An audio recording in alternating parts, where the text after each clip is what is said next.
Hello everyone. Because it's nearly Christmas and this passage in the Old Testament has nothing to do with Christmas whatsoever, I have decided to wear my Christmas hat just to make things feel a little bit more festive.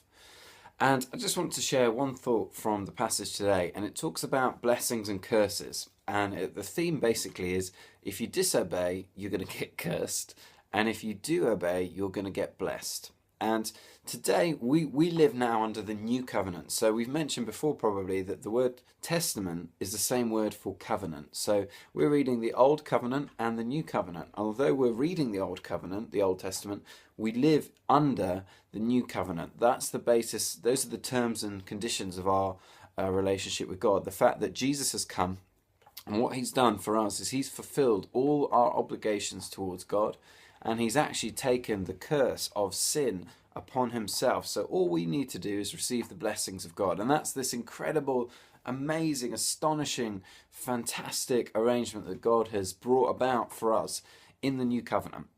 And at the same time, I think disobedience and obedience still has a huge place in our relationship with God. And although it's not, we no longer live under a system that could be, you could say is a legalistic thing, that if you obey God, then like a slot machine, you kind of put your obedience in the slot and you pull the handle and then the blessing comes out. It doesn't work like that. It's the basis is relationship. But at the same time, the more that we try and walk faithfully with God, the more that we try and stick near him, the more we receive his blessings because we're able to, because we're open to them. So one example given in here is to give money, to give a tithe. So for them that would have been their crops and other things as well.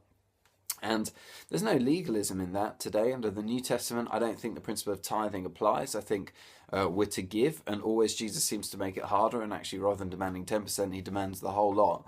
We're to give everything that we have to him.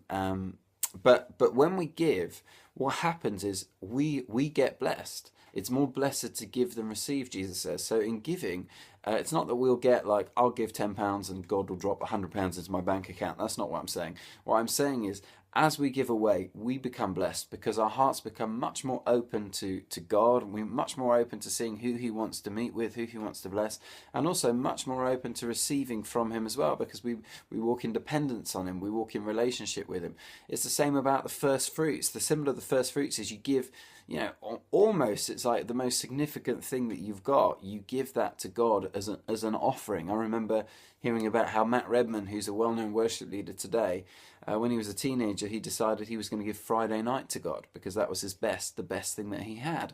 And it's not because he did that, he's now Matt Redman, the famous worship leader, but it's just in doing that, he opens himself up for blessing. So be faithful today, walk near to him today, and as we do so, we open ourselves up to receive from him today.